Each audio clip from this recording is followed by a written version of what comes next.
Good morning, one and all. Bore da, buongiorno, bonjour, g'day, wherever you are in the world. Welcome to our little corner of the internet here on YouTube.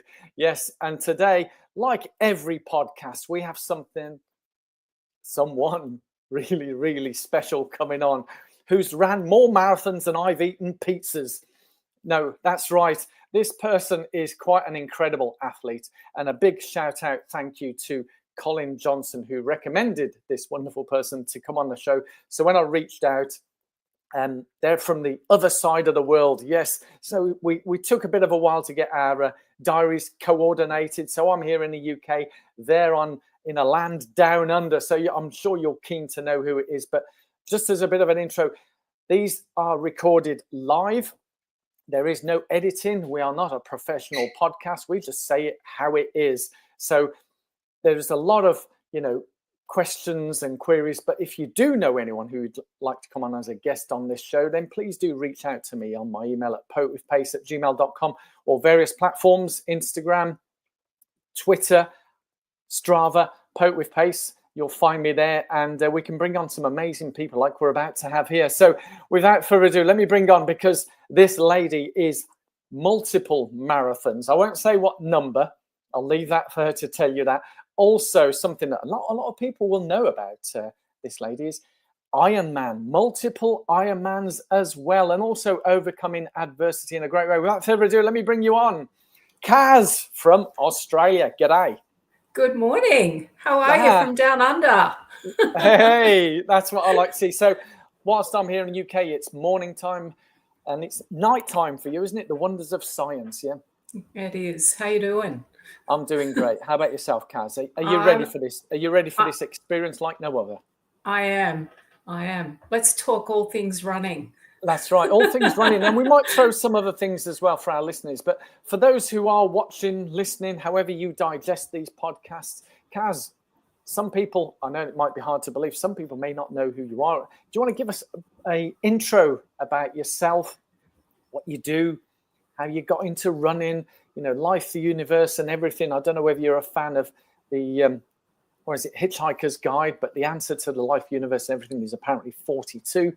So tell us about yourself, magic Kaz. Number. I know, the magic number. Yeah. Well, I've been running a really, really long time, as a lot of people know. This year I celebrate 25 years marathon running. Wow. And yeah, it's a long time. And I started at a time when it wasn't such a popular sport as it is today. When I took it up back in the day, 1999, year 2000, people used to say to me, you just run 1 or 2 marathons a year, that's it. And you recover from those and you wait 6 to 12 months before you go do it again. So I sort of took that on board. And I was coming from a place of, I guess, when I was, a young girl, I had some serious back issues. Yeah. And they discovered I had scoliosis when I was 12 years old. So I had a curved spine. And I was told back then, I'd never play sport, I wouldn't run, and I had to give it all away. So, and I did give it away back in, when I was 12, 13 years old. I went right through high school, not playing any sport at all, believing that, I just couldn't do it. So going through surgery, a lot of surgeries, 12 months off school, growing up through all that was pretty tough.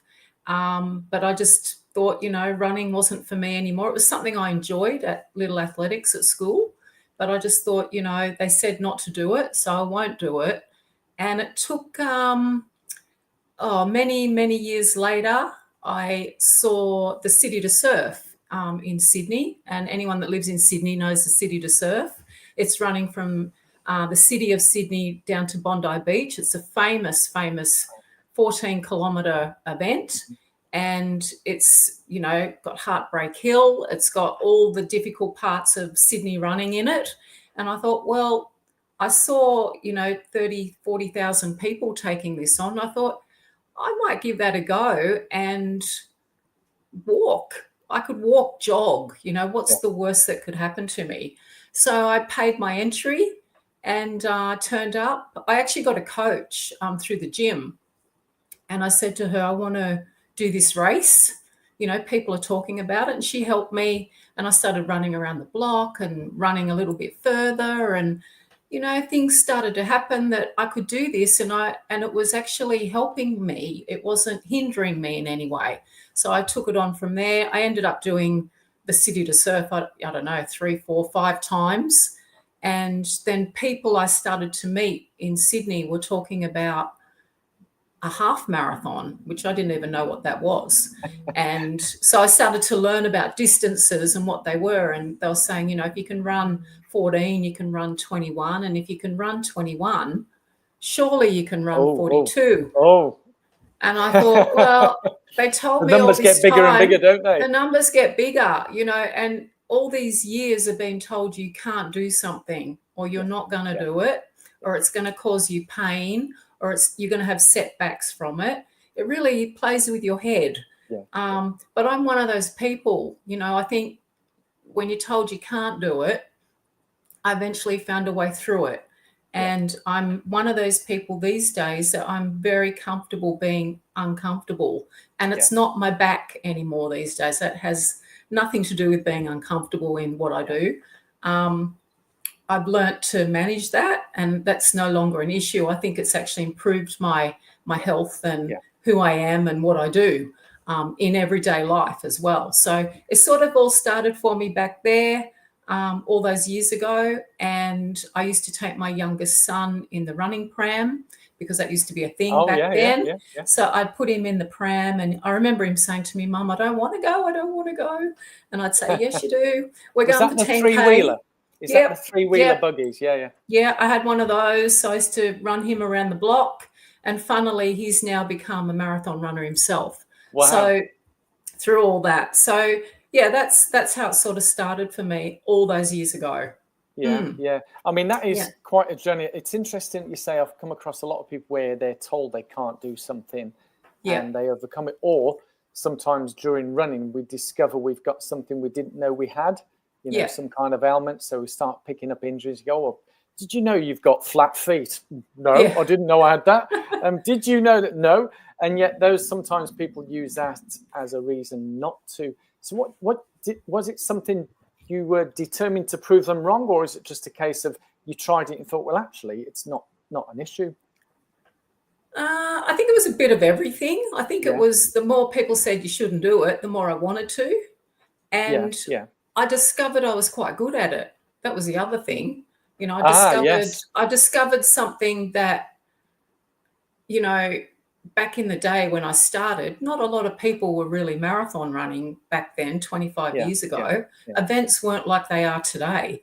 And, you know, I'd turn up to events and there'd just be a few people in the bush somewhere, and you know, go off. Do you know what I mean? Like, you turn up and if you saw anyone in front of you or behind you, you were doing really well. So it's back in those days that made me a stronger runner, and I guess not scared to try anything and everything. And I have run every distance, including, you know, all the way up to the milers. I've done those as well. So I'm pretty game. And I think, you know, the more I've done, the more confident I became as a runner through those years. And I've, you know, these days I've built this amazing base that I call within myself. And I can call on it any time to go and do, you know, a marathon next weekend. Whereas people talk about training for it for 12 months. And I'm, I guess, lucky these days that I have that, you know, from all those years. I've now got this amazing big base that I work with. As the song goes, it's all about the bass, It is. But obviously I won't sing that. That'll get everyone. Don't get that stuck in my head. It's all about the bass, And you've been very modest as well, Kaz. When you said you got good, you are really good, aren't you? Because you qualified for Boston Marathon. You've ran Boston Marathon qualifying times. What is it? 40 times? No. So 20 times, 30 times. I've qualified. I've lost count, to be honest. It will be more than 20 times now I've qualified to run Boston. And I ran Boston in 2024 for the first time. And I qualified for next year, so we're going back. Because how can you not it's for me, it's the pinnacle of running for what I do. Yeah. And I qualified that many times the year before that my husband and we just looked at each other and went, we have to go. So we went, I entered, I got my entry and how, it all goes with your qualifying time, and got the special email saying you're in. So it was actually a dream come true, to be honest. And again, got the letter again, the email this year, and to say I'm in for 2025. So I've already got my qualifying times actually for 2026. If that's accepted again, we'll be going again for sure. Oh, you're hooked. You're totally hooked on the Boston. Got to get the unicorn medal. Got to get. I have it, and I hope to get a few. So I feel very blessed and lucky. And when people talk about Boston, it gives me goosebumps because I've been in it. I've been on the yellow bus that takes you to that start line. I've been on that experience. I've got lost on the yellow bus when the bus went out there, and that was an experience as well. But it was all part of the day, and it's such an overwhelming experience, and one that I'm happy to go back every year. If we can afford to do it, that's where we'll be going. So it's amazing. That's like the icing on the cake. But in terms of you did mention, or I did throw in about the Ironman. You do. So, not many know that. Not a lot of people know that. No. Now, when we say Ironman, not that you would, but some people unfortunately have used the word Ironman and they mean a 70.3, which for those who know Ironmans, that's a half Ironman. It is. But you're talking about the full Monty, aren't you? Yeah, the full Monty. The full 140.6. What drove you? What did that come before the marathon running, or was that during? No, it came in the middle. It came in the middle. Oh, it's like a sandwich. So you got like a Subway, and the Ironman is in the middle. Yeah. So I'll tell you how it came about. Yeah. I was turning 40, and I thought I saw it, the Hawaiian Ironman on the television. Actually, I was watching the Wide World of Sports on Channel 9 in Sydney, right? And they were showing this event, the Hawaiian Ironman, and I thought, that looks interesting. What do you got to do that? Surely it's not something normal people do, Mrs. Average.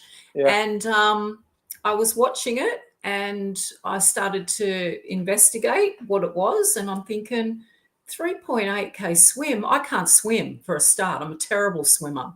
So it's a 3.8 swim. It's 180 bike ride, which I can't ride a bike, but I can run a marathon on the end. So all I had to do is get through those first two legs, and then I'd be right. So I contacted a coach down in New South Wales, and he said to me, can you swim? And I said, no, I can't swim, but I want to do this for my 40th birthday. And he said, I'll meet you at the pool this afternoon, see how serious you are. And I thought, well, he doesn't really know me, does he? So I met him at the pool, and he said, jump in and I'll have a look. So I jumped in and started drowning pretty much straight out. I couldn't swim. I was terrible. And he stopped me on the side of the pool, and he said, listen, you're really, I can't swear on here, but he said, you're really terrible, and this is going to take a lot of work. So it took 12 months actually off running to learn how to swim. So that was in 2007. Wow.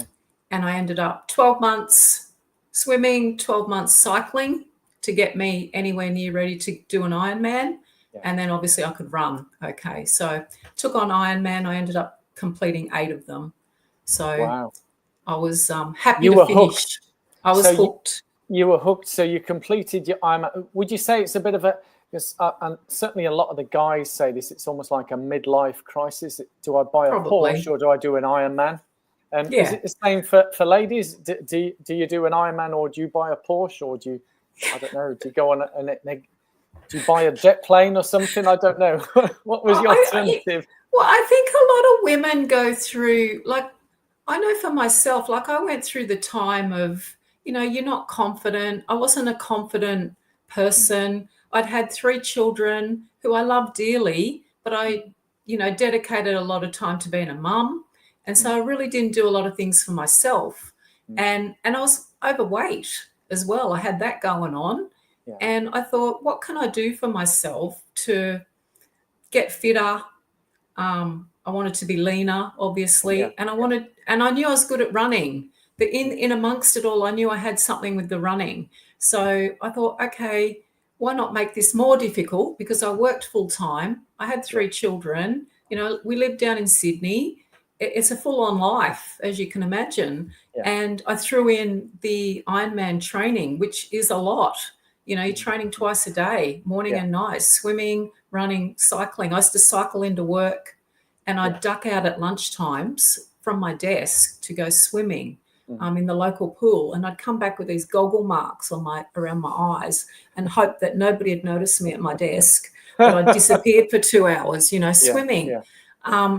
But that's what I had to do in order to get through the event. I had to do a lot of training.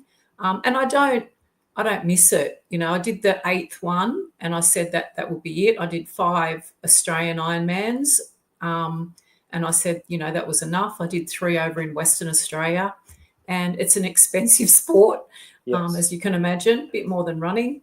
And so I thought, well, I've done really well with it. It's time for me I wanted to focus back into the running, and that's what I did. Yeah. So clearly there's lots of pointers. A lot of people come up saying they don't have time to do the training now. As you've said, training for an Ironman is at another level. I've only done a 70.3, but similar. All it is just shorter training, but similar to what you said yourself is often you do double trainings. You do a bike and a run, or a swim and a bike, or a swim and a run, whatever. So it is pretty hectic now. How do you go about planning your week? In fact, I even produced a video about planning for the year. If we fail to plan, then we're planning to fail. Now, obviously, you succeeded, so you planned to succeed. How do you go about scheduling your week, your month? When you're working full time, you have 3 children. Most people would just faint. I mean, I'm getting a bit lightheaded just saying it. So some people would faint at the thought. How do you fit in? Because I personally know how much training to do for that. So you would have gone up to another level. But I'm not a mother of 3 children in a full-time job. Or I wasn't at the time anyway. So my children have flown the nest. I'm at an age now where they'd flown the nest. So that's how I fitted in the training. But how do you do that? How would you present to someone? How do you go about doing that? What is it? Is it a mindset? Are you just determined? Do you have an understanding husband? All of the above. Coach you? Do the children coach you and kick? Come on, Mom, get out there. Tell us, guys. Come on. Is there a secret formula? I don't think there's a secret formula. I think I am one of those people. I'm super duper organized. You can ask my husband that. I'm really organized. I'm very good with my time management, I guess. And I'm really, really old-fashioned. This is really old-fashioned, but I've done this for probably more than 20 years. Is I have a written hand diary and I write everything in it. And even today I was sitting with my diary writing out, that's how I plan what I do. And that diary includes my work days, it includes my training days, it includes my social, whatever I'm doing socially, it includes what my husband and I are doing. It's like my little Bible for me. And I think as the years have gone on, I've just conditioned myself more and more to being one of those people. And don't get me wrong, I have days where I'm quite lazy. I don't want to do anything. I don't want to get out of bed. It's too hot here for me to get out and go running. Because when I work, some nights I work till quite late at night, 10:30, 11 o'clock at night, because I work in aged care. So I do late shifts. I do night shifts. I can do double shifts some days, not always, but that happens. And so then I have to adapt my training to that. So I might have to go out later in the mornings, which I do. And then I have to cope with the hot weather as well. So, it's a day-to-day thing, but I live by that diary. Absolutely. I have to. Music to my ears. I have my diary here. And so you're very, I use the phrase, adaptable and flexible. Try to be. I try to be. I have to be. Yeah. I mean, it's very much So the goal is in concrete, but the plan is in sand. So the plan can change, but you're going for that Ironman, you're going for that marathon. Yeah. And as you say, it's not rocket science, is it? I mean, it sounds simple, and often it is simple. I think sometimes some people tend to overcomplicate things, but you know, as long as certainly for me, I don't have an issue whether I run first thing in the morning. I mean, by the way, it was -2 degrees here in the UK. Yeah, I saw that. You've got the hot, and later next week, I think we got -6. So when we have snow, if I have access to a gym and a treadmill, I'll go and do it on there. I'm not going to go out in the snow. And in the same way as if you know, my shift changes, or I've got a training session that I need to do at say 7 a.m.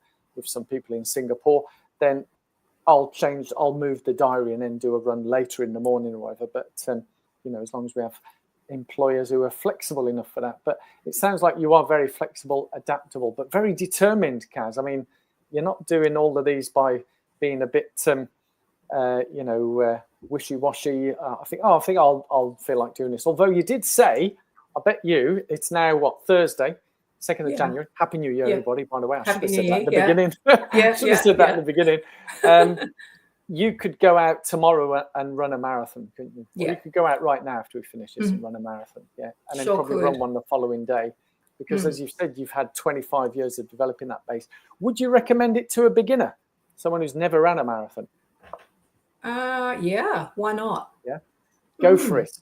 So I say go for it. Make a decision. They've got to make that decision though, because to me, you can't be wishy-washy on these things. You've got to, you know, dedicate and be determined about it. Because I talk to lots of runners, as you can imagine, and I do a lot of pacing at events that I do. So more than not, I'm the 4-hour 30 pacer. That's the job I sort of get.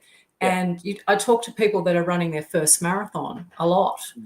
And I start to hear this sort of similar thing about how hard it is, and they can't wait for it to be over, and hurry up and finish, and we're only at 25k or not. You know, so you sort of go through that process with them about it. But like I say to everyone, this is just a moment in time. It's going to pass, and so's that sore legs, and so's the uncomfortable feelings, and you'll get to 39k and be thinking, well, I've only got 3 to go. So it's just a mindset. And I think a lot of people miss that bit, the mindset bit, but I love it. Like I'm one of those people, I'm just right into the head stuff and what goes on, you know? Yeah. I'm 1,000% with you on that, Kaz. In fact, I have a theory, and some people put me on the naughty step for this. I would say it's 95% mental. Some people say 80, but the overwhelming majority, and obviously listening to you, Kaz, is you've got the mindset for it, and it is a mindset thing, not a physical thing. So I think that's why, you know, whilst we both have, you know, we've been diagnosed with various physical ailments, whatever we want to call it, and to a lot of people, they can use that as a reason not to do it. We clearly have the mindset of, well, do you know what? We've got it, but it don't really matter because I'm focusing on the end goal. And you know, and you've got something coming up again, which you've been doing quite a lot of, which is the magnetic 30 and 30. Now, for me, being a superhero fan, obviously, as soon as you say magnetic, I think of Magneto, you know, and the X-Men and all that. But I'm guessing it's something to do with it. Magnetic North, is it to do with geography? Tell us about this 30 and 30, because you've done this a number of times. Explain to us what the magnetic 30 and 30 is, why it's got the word magnetic. Basically, what is it? Tell us about it. So the magnetic why are you doing 30 and 30. Well, it's my race. It's my event.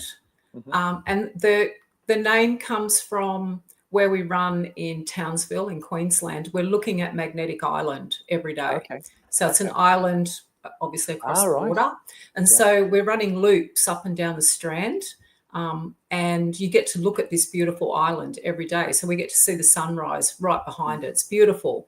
Wow. So I created this event. It's a world-only event, actually, 30 marathons in 30 days.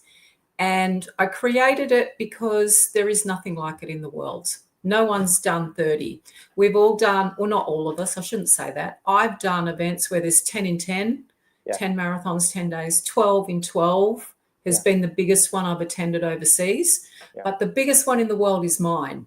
So it's 30 and 30, and it's 1,265 kilometres in total. So we're covering 42.2 each day. So people come along, they can either do the 30 days with us, or some come and do 5, some might do 10, some might just do 1 with us. We're happy to have people do that. But to date, we've had, I think we're up to 6 people that have completed it over as in 6 people have completed the 30 days. So it's not an easy event to do. So it's almost like taking the backyard ultra to another level. I think it's taking marathon running to a level that people don't believe can happen. Yes, they don't think it's real. Yeah. They think. I'm sure people think because when I say it's 30 days, they sort of go, "Did she say 30 days? What's she talking about? She must do that for a day and then move on." No, I get up again and I do it every day for 30 days. So this year it starts on the 30th or the 29th of May, right through for 30 days. And we've got a few people coming for it. And people are getting excited about it. I get contacted and people sort of asking, what do I got to do to be part of it? And they want to challenge themselves, because I believe we can all run a marathon, but can we back up the next day and the next day and the next day and the next, and put up with me, because I'm the race director. So I'm race directing and running at the same time. And I'm the photographer. I'm taking the photos. I do videos through the whole thing, and I'm running as well. So I have a good time. I love it. Wow. Yeah. Do you run with the GoPro as well, filming and chatting as you go along? Do you know what? I haven't done that yet, but my husband wants to buy one of those, so we're going to do that. Go for it. Just a bit more technical stuff, but or maybe get your husband to do a live. There is technology now, having worked with various channels and the BBCs, there is technology now where you can put someone with you on course live on an e-bike or something, or skates, roller skates, inline skating, and follow you around and do all that cups. But that must take a lot of planning. I'm guessing you have to get permission from your local Queensland. It's a full. It's a whatever. It's a full-blown event. It's a full-blown event. It's a full-blown event that's fully approved by. It's been AIMS measured. It's got everything that we need to make it. We had one runner come from New Zealand, not last year, but the year before, and he's actually set a Guinness World Record at our race. So he's the oldest male to run 10 marathons in 10 days during our event in the world. Wow. So I was really pleased about that. So we get some characters attending, as you can imagine. And it's not the easiest place to run up here in Townsville. It's a hot, humid place, but we do this in the middle of the year because it's our winter. And when I say our winter, it's 23 degrees. It's lovely. So not like you're -2. Not -2 or -5 yet. But so out of interest, what age was that man? Oldest? I think he's 74. Wow. 74-year-old. That is incredible. I mean, I've come across some amazing people. In fact, last weekend I was at British Masters race, and there was a 72-year-old lady who won her 10-mile race. And she said she started running when she retired, which here in the UK, I think at the time was 65. And she's now like one of the top athletes in Britain for her age. It's never too late to start. So do you get people from all over the world coming along, or is it mainly Oz and maybe a Kiwi coming in as well? We've had a few Kiwis. It's mainly Oz and local. But early last year, I ran in the UK. I ran at Phoenix Running. Do you know Rick? Rick Burko. So I ran at his 12 and 12.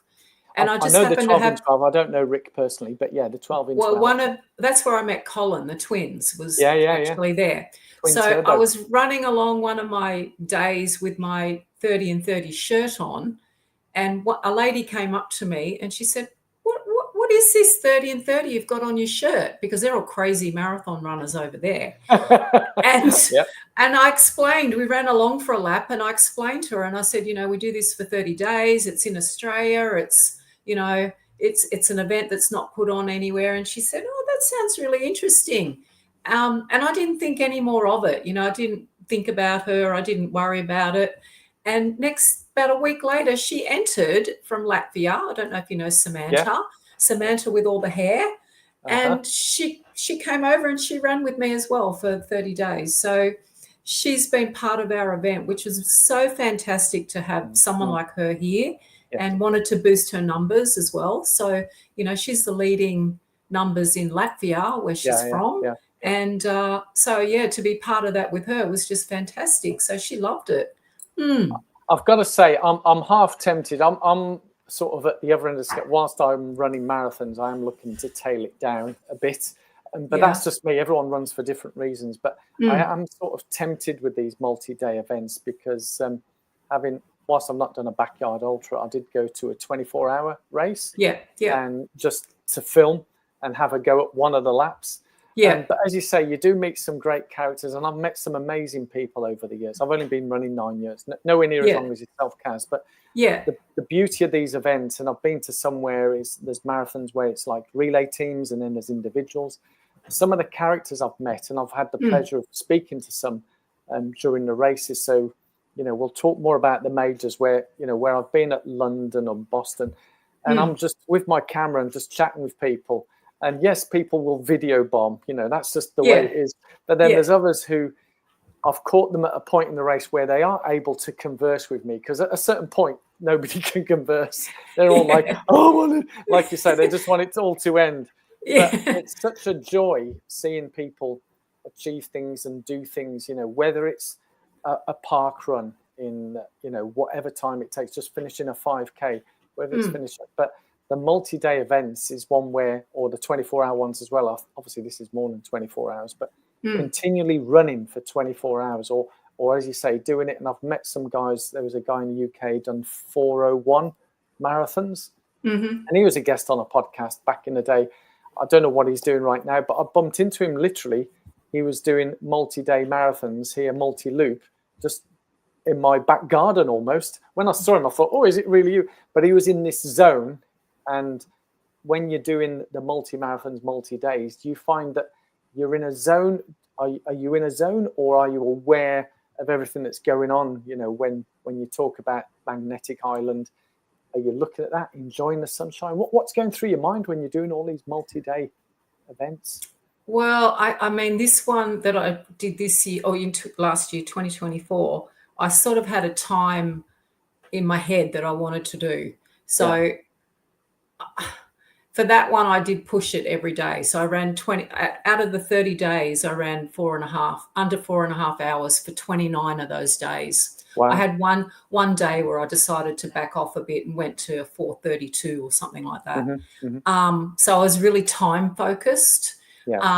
And I wanted to set a new record for the course. I thought, well, why not? So we keep all those records. And I wanted to beat actually the men.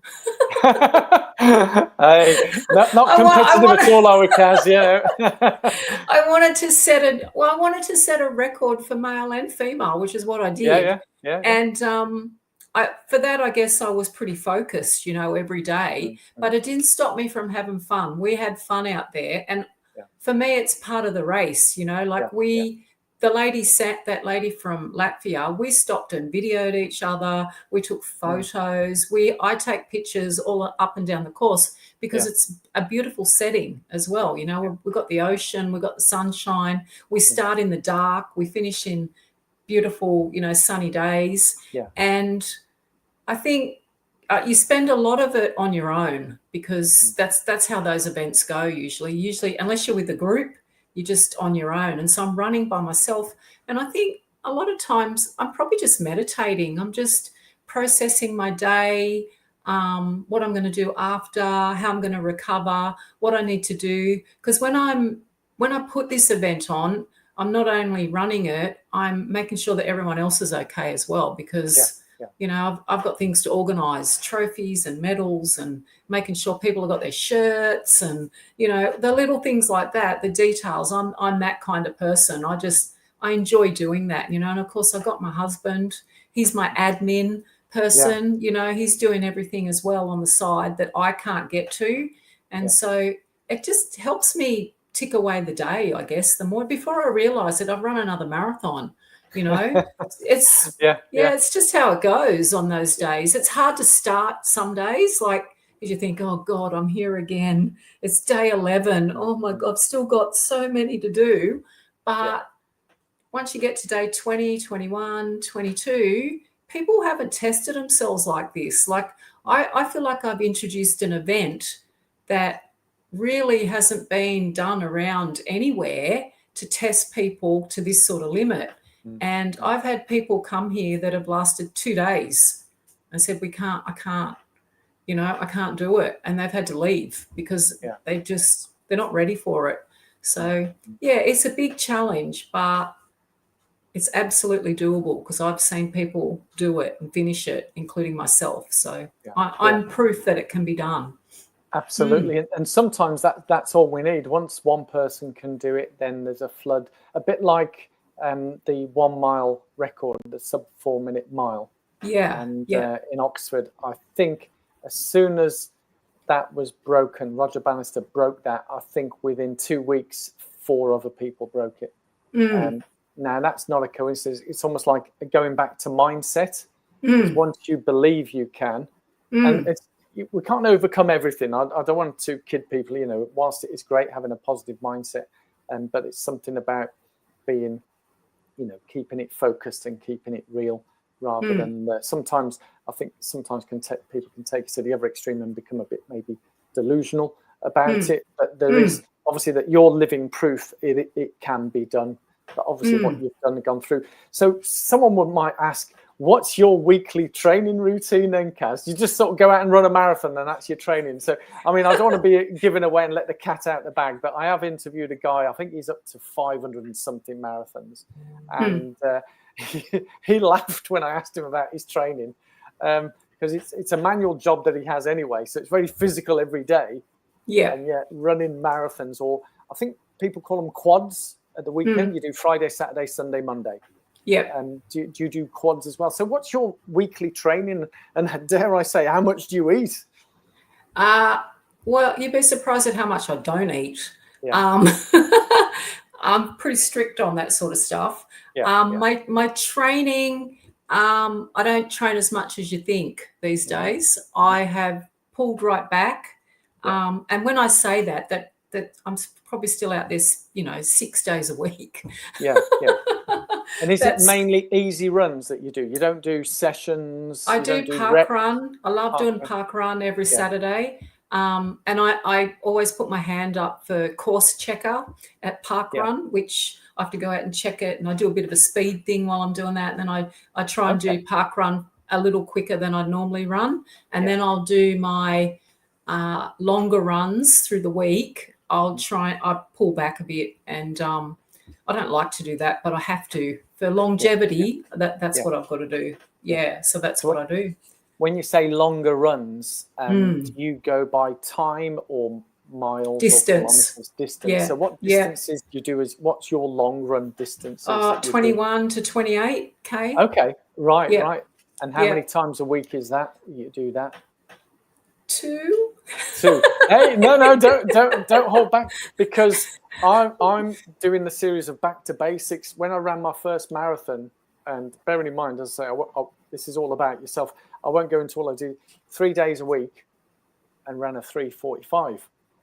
Now, you know, I think some people, there's a lot of talk where people have to do 100 miles of training a week and all this. So a lot of the social media push, but you know, I appreciate you saying, oh, only 2. But 2's plenty, you know, 2 in a park run. And, you know, I've got people I coach, that is plenty, especially those distances that you're doing. That's not, that's proper long, because for some people it might be 10K, 15K at most. Some people at most might do a 16K, a 10 miler in the week. But you're doing 21, 28. And those are the long runs that people and then I'll throw in, you know, I've got a 7K loop here at home, and I'll throw in one of those, or I'll do it twice. And then I you know, I might wake up in the morning and, you know what, I worked late last night. I'm not going anywhere. So I work a physical job as well. So it really depends on how I'm going and how I feel. But I don't feel like I'm missing out on anything because I have that big base going. And I just keep ticking it along, and that just works for me. Yeah. So you're not a slave to a plan. So if you don't feel like going out, you don't go out. Correct. You don't force yourself. Yeah. So I used to. Yeah. But not now. You've become older and wiser. Yeah. Exactly. Back in the day, you know, when that people used to talk to me about, oh, you should only do 1 or 2 marathons in a year. Don't do that third one. That'll kill you. You'll be injured for life. And I used to get real scared about that stuff. I used to believe all this. But something changed over the years, and I found out about multi-day running. So I thought, well, you've got to learn. If I want to do it, I've got to learn how to do it. So that's what I did. Yeah. That's the key thing. My takeaway from what you've just said there, Kaz, is you've learned how to do it. I think, unfortunately, and obviously this is a social media platform. YouTube is social media. And I was similar to you. There's a lot of misinformation, and I used to regularly get injured because I was listening to that information rather than listening to myself. Exactly. Thinking, well, they must know what they're doing. They've got like 10,000 followers. They must know what they're doing. 50,000, you know, and they're running in 2 hours and 30 minutes. They must know what they're doing. And really, they don't. They've just come from a background of really fit. So you've come from you've built it up. You know, for it's now the 2nd of January. If I told, say, one of my siblings, right, tomorrow go and run a marathon, they'd probably collapse because they haven't done any training. They've been eating all through Christmas. It's about the prep and getting ready for it. But once you're there, you're now at that level. You can go out and do that. And it's great having that experience. But you've got something coming up this year, really special, haven't you? Because you're going for what we call, you've mentioned Boston. So tell everybody, I mean, I know what it is. So I'll let you spill the beans. You love Boston. If you can afford doing that, you've got onto that journey of, you know, if I held 5 and then 1, a certain magic star medal you're going for. It's now 7. Oh no, it's still 6. It's 6 with a 7 on the end. With the Sydney one, thrown in. So tell everybody what you're going for this year to complete the 6th of. So I've completed London, Boston, New York, Chicago. So this year I'll be running Tokyo and Berlin. Wow. And Sydney again. And Sydney again. So yeah. I run Sydney pretty much every year because I'm a local original Sydney girl. But because we ran Sydney last year, 2024, as their attempt at becoming a major, and I ran it in the World Champs as well, I get a preliminary star. So I get that extra star thrown in. So I was really pleased about that. But these events are phenomenal. They're just, you've run them? Have you run them yourself? The only one I've got left is Tokyo. So I've ran all the ones that you said. People I know who ran Tokyo, they're all at another level. Berlin was my last one that I've done in September. All I can say, Kaz, is, you know, New York is like when I'd ran, you know, when you're doing the majors, as you say, they are phenomenal. But you and I, and those who are watching, we do train for this. And obviously, for me, I've time qualified for all of them. So in the same way you time qualified for Boston, I'm guessing you would have had time qualifiers for New York, Chicago. Yeah.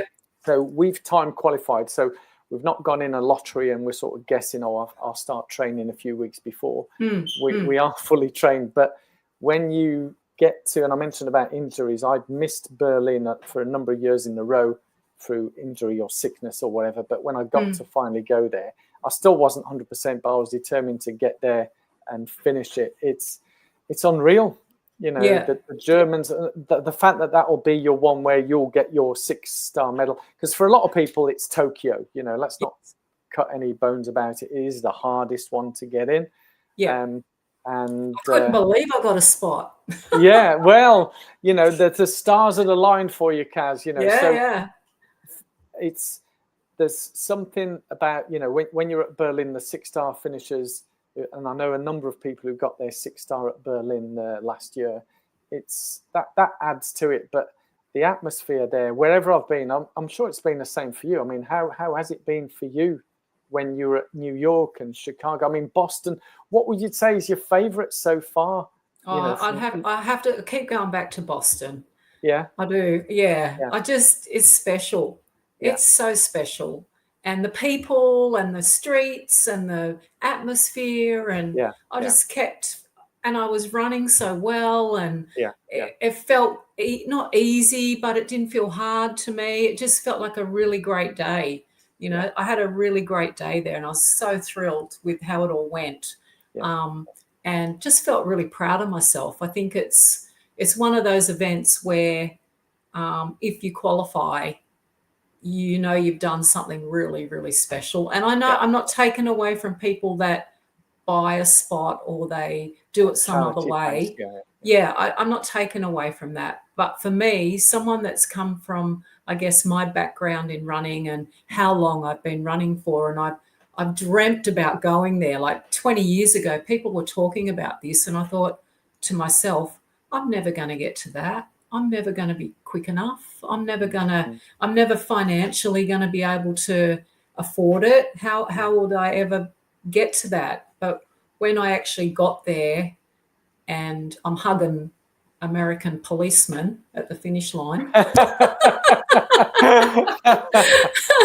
they were very friendly. Yeah, yeah, You pinch yourself because you can't believe. And I read all the articles and I read a lot of stuff on social media about buying the jacket, wearing the shirt, wearing the medal the next day into the city. Hell yeah, I'm doing all of that. I felt like an idiot, but I thought everybody's doing this together. So we went into the main park and I was having photos with complete strangers. Like, I didn't even know who they were, but they wanted my picture because, I'm from Australia and proudly with my little flag. All the things I said I wouldn't do, I was doing, and I didn't care. So I loved it. I mean, it's absolutely brilliant. I think over there, what people say, what you've just said there. I mean, the Bostonians, the people of Boston, do put on a special event. They do. And you said you hugged the police officer. I do recall, if you go through some of my videos, I might send you the links, where the day before or 2 days before, I was with one of the commissioners from the police. And I thought, is this guy, because he was so friendly, because we have an image of sometimes of police not being not nice people or whatever. And again, some cynics might say, oh, they're briefed to be friendly. I said, no, this guy. So I'm chatting with this commissioner and we were laughing and joking and it's all on camera. And, the camera was almost to the side. I mean, my partner, she was off camera and we were just laughing away. And this guy, he was what I would call almost like he was from a TV show. I thought, hang about, is this, like you say, you got to pinch yourself and everyone's so friendly and everyone says congratulations. But I did find as brilliant as Boston, I found New York took it to another level. It was like the crowd. Yeah. Because, I mean, having said that, the day I ran it was after some terrorism attack. I think it was like 2.8 million spectators. So I think now it's only around 2 million spectators, but 2.8 million were there. It's like another level. Yeah. But I think the Bostonians, because it's a bit more smaller, closer, more compact, you get more of a community feel. Yeah. And the fact that people can jump on and off the course and there's not an issue, you can have a chat with people. And, there's that I mean, how did you find Heartbreak Hill? Was it a much of a hill for you? Or did you think, this? Was it hard people work? Running around me saying we're on Heartbreak Hill, and I'm like, are we? Okay. Yes, you're not the first to say that, Kaz. I felt exactly the same. I thought, is this it? It says congratulations. You've the big sign at the end. Yeah, congratulations. You've just completed Heartbreak Hill. Well, was that it? Oh, it's downhill now, and it is, isn't it, for the last 6 miles? So it didn't faze me. I just went along with the day, and I just kept running up that hill. I didn't even really notice it. Yeah, it was fine. I more noticed those screaming girls. The screaming section. I ran on the other side. College. Yeah. Kiss me. Yeah. Well, it is an experience like no other. I think some age. I think that's where it's almost like a an addiction of type, and I can see why people like to do it year in, year out, whichever ones it may be. But what are your plans going forward, Kaz? Obviously, you've got the 30 and 30 in May, but and you've got Tokyo and Berlin. Is that it for this year? How do you plan year on year, or gosh, do you no, like in 10 years time? I'll be doing this in 10 years time. What have you got for I'll the be future? too old, I think, in 10 years, but this year, yes, we've got a big year planned. Absolutely. Got races everywhere. And I'm coming to do the Loch Ness Marathon this year. Yes, in Scotland. Yeah. And because I'm trying to do races in places we've not been or I've not run events in. Yeah. And I think it's Chester. Yeah, Chester Marathon. That's a lovely one. Yeah. I'm going to be doing that one as well. And that's part of, I'm trying to think, the Berlin trip that we'll be doing. So we sort of, coming from Australia, we've got to do as many as we can that I can physically do because of the expense of getting there, and you know, might as well make it worth our while we're overseas. So that's what we're doing. There's lots of races. I do lots of races here, lots of marathons locally, all around Queensland. There's lots of races for me to attend. The big ones in Australia, you know, I'm doing the Sydney Marathon, the Melbourne Marathon, the Gold Coast Marathon, Hobart next weekend. I start the year, and then Hobart in Tasmania. Hobart in Tassie, down in Tassie. Does everyone call it Tassie? Does anyone ever say Tasmania? Is it only us overseas people who say Tasmania? They do, and we think, and is it full of Tasmanian devils? Down in Tasmania, down in Tasmania. They say that, but you never see them. Not in Hobart. It's a fictitious animal. But yeah, after Hobart, we're going over to New Zealand. So I'm going to be running what they call the 8th Continent Marathon in Auckland. So we're heading over there and come back, and got local races before I get to head off. We head off over to the US for Boston and a few other events. So it should be good. Wow, that is a pretty packed diary. I've got to say, if there's any way of connecting, whilst I'm nowhere near Scotland or Loch Ness, Chester, I have ran Chester myself, and again, I might send you a link. It's a beautiful course. Chester, and Loch Ness is a course. Loch Ness, I love the Highlands and Scotland, and it's a very challenging course for you. But you like challenges anyway, Kaz, I do. You'll have a great time. I love the Highlands, but Chester's one of my favourite marathons. It's not a major, and the organisers there, it's an impeccably well organised event. And some people may say it's flat. But just a little bit of a warning, Kaz, is it finishes with a kicker. So it may be flat all the way around, but there's I think there's a minor hill, but then in the last 2 miles there's a big hill. Right. Okay. I'll keep that in mind. And then it does finish downhill. So just enjoy the flat parts. And I think it's the only marathon also that goes across 2 countries. So it starts in England, goes through Wales, and then comes back into England. So there you go. So you're going to have an absolute blast. But I think it's been an absolute joy chatting with you, Kaz. I think we'll have you back on again because we got so much more that we could talk about. But as with a lot of my podcasts, and it's great that you've got so many things planned, is I do a bit of what I call Fast, 5 and Furious. And so it's two choices, A or B. There's no right or wrong choice. And you can say what. So there's no explanations. You just give one or the other. And I've tried to make these a little bit sort of related or relatable to what you do, but some of them, whatever, it's just all random. So and I think I've got 5 here. So 1, 2, 3, 4, 5. Oh, I may even have 6, but we'll see what we'll go through. So I'll call it Fast, 5 and Furious, but it is probably 6. Hit me up. Let's go. In fact, let's. I think I might strike one of these off because in terms of you can tell this is unscripted. So obviously we'll kick things off nice and easy. Do you think it's what's the harder one to do, a fast marathon or a 5K? Probably a fast marathon. Fast marathon's hard to do. Nike or Adidas? Neither. Hey, I like that. So being a triathlete, what's the harder one to do, swimming or cycling? For me, it's swimming. Swimming. So training, do you prefer training in hot weather or torrential rain? Oh, gosh, I've got to say hot weather. That's what I live in. Yep. And last but not least, Skippy or Lassie? Skippy! Hey, the bush kangaroo. Hey. Correct. Oh, I tell you, Kaz, it's been an absolute blast having you on this podcast. Thank you. The joy and happiness that you bring here and your positive energy is absolutely contagious. And I wish you all the very best with your 30 and 30. And we'll put a link out. So those who are interested, there'll be a link in this description. I'll be posting it on the socials. And who knows, we could go for some more world records. Wouldn't that be great? It would be fabulous, Kaz. So yeah. Thank you so much for your time. Thank I've you. absolutely loved having you on the show. And we'll see you all very soon with the next podcast coming here on the Chatty Adventures. Bye-bye. Bye, everybody. Or bye. What's up, Skip?